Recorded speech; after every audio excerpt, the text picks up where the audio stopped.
Fala pessoal, beleza? Tô de volta para gravar mais um vídeo. Curtam, compartilhem, inscrevam-se no canal e apertem o sininho para receber todas as notificações dos próximos vídeos que eu fizer. Beleza? Bom galera, hoje o vídeo vai se tratar de um filme com um tema um pouco diferente do habitual, mas que eu acho que é um tema importante a ser tratado e é um filme importante de ser visto e divulgado, chamado Elisa e Marcelo. O filme se passa em 1901. Ele é produzido em preto e branco e as vestimentas, o figurino é datado daquela época. Então passa-se a impressão, apesar do filme ter sido lançado em fevereiro de 2019, que você está vendo uma obra naquela época.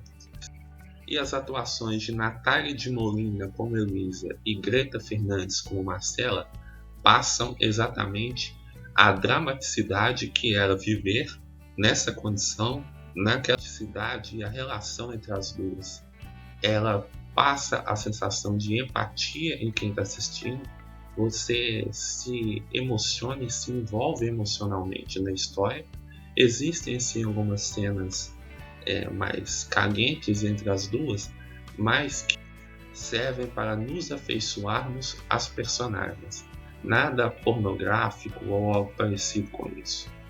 Dirigido pela diretora espanhola Isabel Coixet, o filme conta a história de duas estudantes de uma escola de freiras. Isa era sobrinha de uma das freiras, enquanto Marcela era também uma estudante e vivia sob as ordens de seu pai, que era um homem muito controlador e autoritário, e sua mãe, que era submissa a ele. As duas se conhecem em uma conversa no pátio da escola. Elisa afirma que é ateia e está estudando na escola de freiras, mas mesmo assim não acredita em nada daquilo. Marcela também tem dúvidas sobre a religião e as duas começam a ter um envolvimento, até que descobrem que estão apaixonadas uma pela outra. Decidem enfrentar todos os preconceitos da época e viverem juntas. Só que a coisa começa a ficar complicada quando elas são perseguidas tanto pela população local quanto pela igreja da época.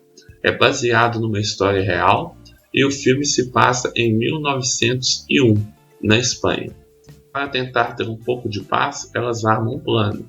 Então Elisa sai do local e volta vestida de homem e se auto-intitula Mário, que seria um primo da Marcela. As duas se casam oficialmente pela Igreja Católica, e detalhe que a Igreja Católica nunca anulou aquele casamento, ou seja, em toda a história é o único casamento lésbico oficialmente realizado pela Igreja Católica. Claro que foi uma farsa, mas em termos oficiais aquele casamento existiu e nunca foi anulado. Então, após a história chegar aos jornais da Espanha e elas ficarem famosas, elas descobrem que não havia como continuar vivendo naquele local. Então elas fogem para Portugal, onde são presas lá. As duas receberam a ajuda do governo português, que naquela época tinha tensões políticas com o governo espanhol. Elas conseguiram fugir para Buenos Aires e moraram lá em Buenos Aires. Elas deixaram a filha de Marcela na Espanha, e curioso é que ninguém sabe quem realmente é o pai dessa filha, não se sabe na história original delas, e no filme também não é revelada. Ela simplesmente está grávida, deixa sua filha em Portugal e vai viver o amor com Elisa em Buenos Aires. Considero esse filme importante justamente porque o casamento homossexual na Espanha foi legalizado somente em 2005, legalizado somente no século XXI.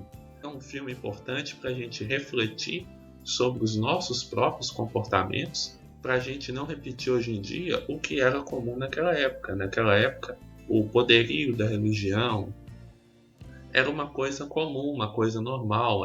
Esse excesso de conservadorismo que existia na época acabava fazendo elas serem presas, porque as leis daquela época condenavam esse tipo de relação entre duas pessoas do mesmo sexo. Em uma passagem do filme, ela se pergunta: por que não nos deixam viver a nossa vida? E é uma questão a ser debatida. Por que devem existir leis que interfiram na liberdade individual do outro? É assunto da gente se pensar justamente para que não possamos repetir esse tipo de comportamento hoje em dia. Já foi legalizado em vários países a união homoafetiva, inclusive no Brasil. Recomendo esse filme, o filme está disponível na Netflix e é talvez um dos filmes mais importantes desse ano de 2019. Então é isso, galera. Muito obrigado por assistirem o vídeo até o final. Quem gostar, curta, compartilhe, inscreva-se no canal e aperte o sininho. Um abraço para vocês.